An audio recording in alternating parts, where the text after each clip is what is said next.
How to turn your Facebook into professional account. To do that, make sure that your Facebook is updated and installed to the latest version. For that, you can simply go on the Google Play Store on your phone and update to its latest version.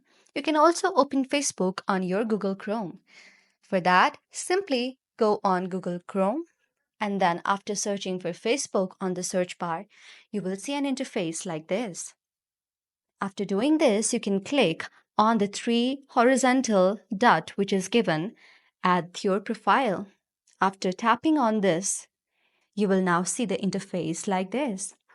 Here, you can see the option of turn on professional mode.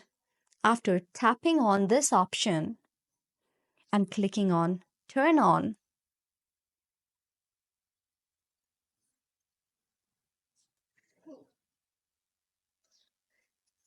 your Facebook is now finally converted into professional account.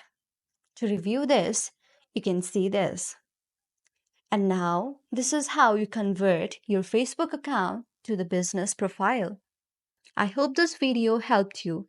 If you like our video, please do subscribe the channel.